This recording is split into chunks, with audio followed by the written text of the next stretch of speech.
Hi everyone, I hope you're all okay. Welcome to Monday's Assembly. So normally on a Monday we talk about values and what our values are, but today's Assembly is going to be a little bit different because tomorrow is a very special and very, very important day, and it's Internet Safety Day. Now we all love using the internet, we all, there's so much we can get from it, but we have to be so careful because it can actually be a dangerous place. Even though, we might feel safe because we're sat at home and we don't think anyone can hurt us or get to us, you need to be very, very careful on the internet. So you'll be doing lots of tasks with your teachers tomorrow about Internet Safety Day and how to stay safe online. So my assembly today is going to link with that as well. So Safer Internet Day, every year, it has sort of a special motto. And this year is called An Internet We Trust, Exploring Reliability in the Online World. And that word reliability, you can rely on something, it means you can trust it, it means that it's true, and it means that it's not fake. So exploring reliability in the online world. And I think not everything you read online is true, not everything you read online is reliable or trustworthy. Okay, so what is Safer Internet Day or Internet Safety Day? So Safer Internet Day is celebrated in over 100 countries across the world, and it's tomorrow this year, so it's Tuesday the 9th of February 2021. And the theme this year is An Internet We Trust, Exploring Reliability in the Online World, like we just spoke about. So if you think about what we use the internet for, there are so many things we use the internet for, and the internet is an amazing place. In our real lives, it provides us with entertainment, allows us to communicate, it helps us to learn. It is an amazing place. And who can use the internet? Many people across the world use the internet every single day. By the end of 2019, 4.5 billion people were using the internet. That's nearly 6 out of every 10 people in the whole world. That's a lot of people using the internet, a lot. How do we access the internet? Well, there's lots of different ways we can access the internet, and we can use lots and lots of different devices. We can use mobile phones, we can use laptops, we can use headphones, sat nav, so showing directions, that uses the internet. We can access the internet through our TV screens, through cars. Some cars have got internet access in them. We can use PlayStations, Xboxes, and things like that, and also on a Kindle or any device that you can read books on. And they are just some of the devices. I'm sure you'll know more as well. And if we stop and think, well, how would we feel if the internet was turned off? And that actually happened in school, not Friday, but the Friday before. The internet just went off, the whole school. In fact, across the whole of Caerphilly, all schools' internets just went off. And we struggled. We were like, oh no, we can't send an email. There's so many things we can't do without the internet. And it's quite scary, actually, how much we rely on it. So it's really important that as good as the internet is, and as useful and as amazing as it is, it's so important that we are smart online. And there's a little rules we can use to remember how to stay smart online. So the first one, the S stands for safe. But keeping your personal information safe and only telling people online things that are not important, things such as your favorite color, things such as what games you like to play. It's important that you never ever give your personal information away. Meet, the M in SMART stands for meet. Friends made online are strangers, and meeting them can be dangerous. And whilst you might be talking to someone online that's telling you they're the same age as you and they like the same things as you, you don't know that. Anyone can be anyone online. The A in SMART stands for accepting. Accepting files can be dangerous, and if unsure, ask an adult. Now, what that means is if somebody sends you a link to something, or somebody sends you like an attachment in an email, you don't always know that's safe. So you should always ask an adult if you're not sure. The R in SMART stands for reliable. Not everyone or everything online is reliable or trustworthy, and that's the theme for this year. Just because you've read something online doesn't mean it's true. Just because you're chatting to someone online that tells you they're the same age as you, that doesn't mean it's true. So you have to really think, is this reliable? And then the T in SMART stands for tell. Always tell an adult if something online upsets or worries you. That is so, so important. We'll come to that later. So why do you need to tell an adult? They can help to explain what you've seen. So if you've seen something that's upset you or seen something that's caused you some worry, an adult will be able to help explain it. They can help you to block or report comments and users. So if someone's been unkind to you, a parent can help you to block them. If what you saw upset you, they can help make you feel better, and they can help you to find a different website to use next time. Social networks. Social networking is, again, social networks are great. They help you keep in contact with friends or family members, particularly at the moment, you know, when we can't actually be in the same room as the people that we love. But there are age restrictions, and there is a reason that these websites have age restrictions. So the age restrictions for Twitter, Facebook, Instagram, Pinterest, Google+, Tumblr, Reddit, Snapchat, and TikTok are 13. None of our children in this school are 13, so that means none of our children should have any of those accounts. And there is a reason why there is a limit. LinkedIn then, which many of you may not have heard of, is 14. WhatsApp is 16. And then YouTube, Keek, Foursquare, WeChat, Kik, and Flickr are 18. Okay, and the ones that are 13 are 13 with parent permission. Social media is great. Like I said, it's good for keeping in touch with people and family and friends, but it can also be damaging in many, many ways. So you should not be on those social media channels. You should not have those social media accounts because you're not 13, and that is the rule. There are some social networks for under 13s, and you may have heard of them, you may not have. And there's some called Kudos, Play Kids Talk, Chatfoss, and there's a CBBC app as well. So if you do want to use social media to keep in touch with your friends, these apps and these networks are far, far safer than the other ones we just described. So again, little rhyme or little rules to remember. Click clever and click safe. Zip it, block it, flag it.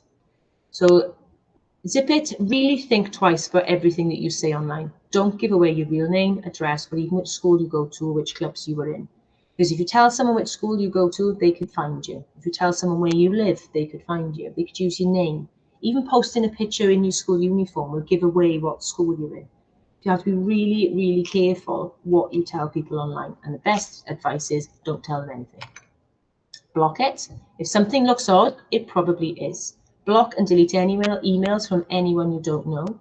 Do not open any attachments from people you don't know, as it could be a nasty virus. We're not talking COVID, we're talking computer virus.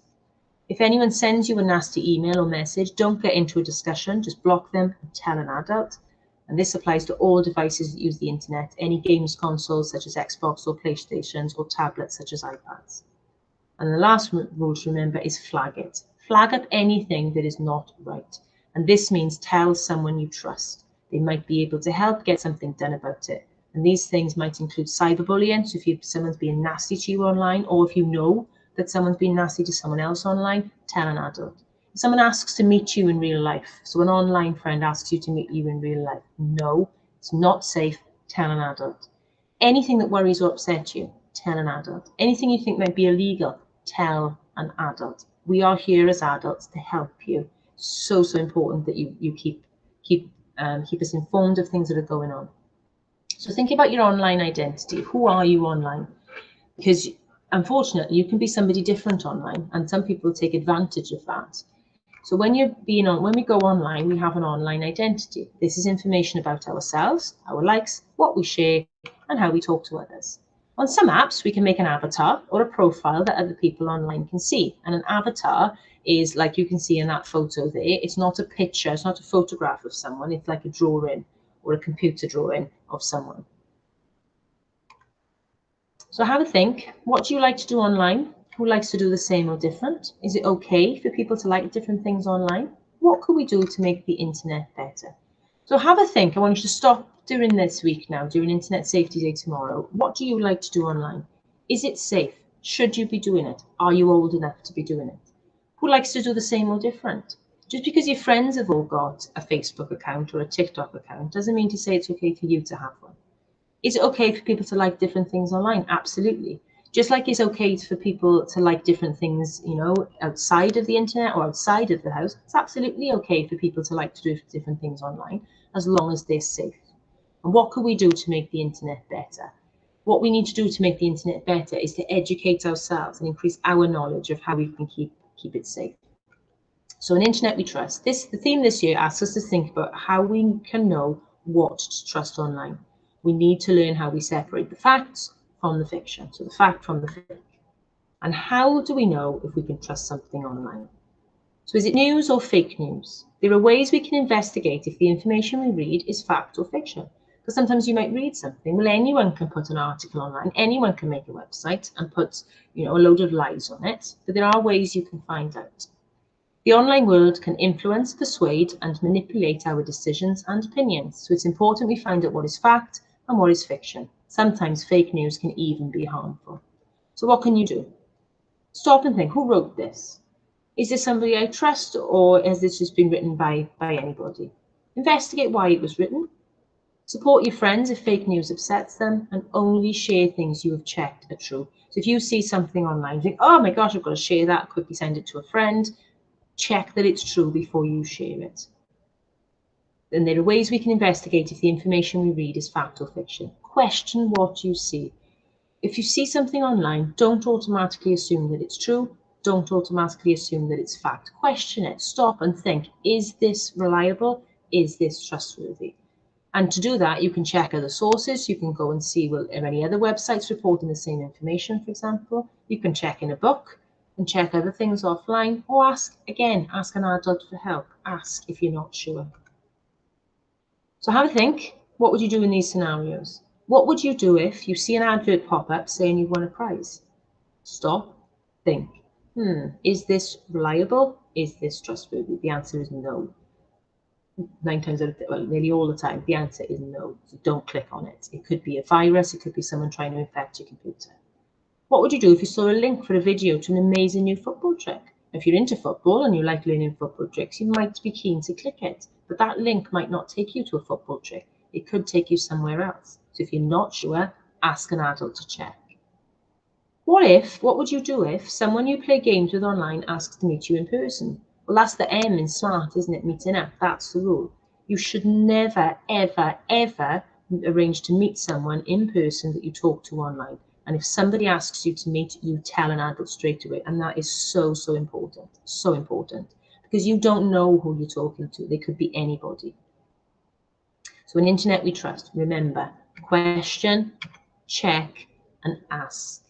3 simple things. If you see something online, question it, check it, and most importantly, ask and tell an adult. And these things are so, so important. So before I finish and move on to my story for today's assembly, I wanted to think about cyberbullying as well. And I know your teachers will be talking a bit about cyberbullying with the work that you're going to do with them. Now, just because you're sat at home on a computer, either on an iPad or on a laptop or on a PlayStation or an Xbox, bullying is still bullying, whether that's you doing the bullying or whether that's somebody being unkind and bullying you. It's not okay. It is never, ever okay, and you should tell. Cyberbullying is no different to bullying in real life. You don't need to put up with it.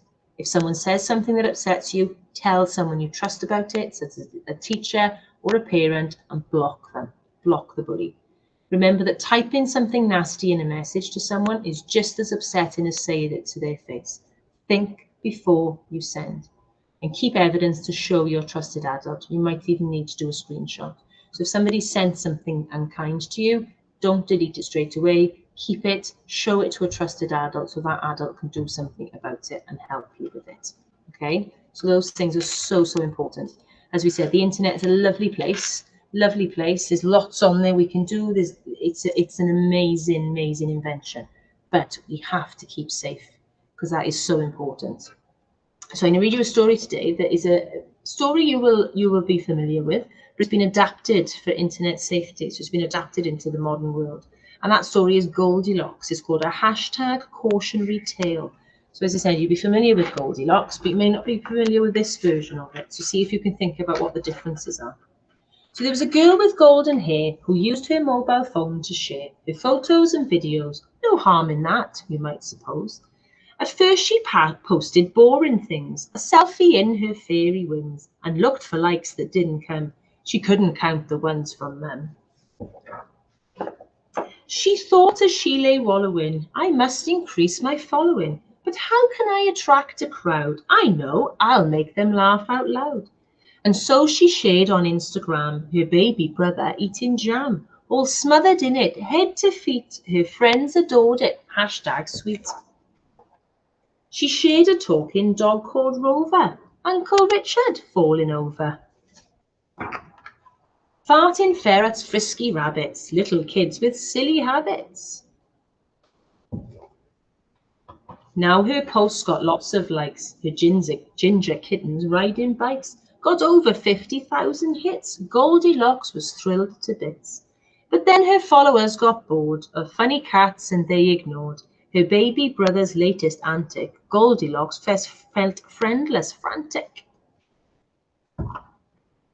Fearful she would fall from fame, she felt that she must up her game and look for something far more daring, something shocking, good for sharing.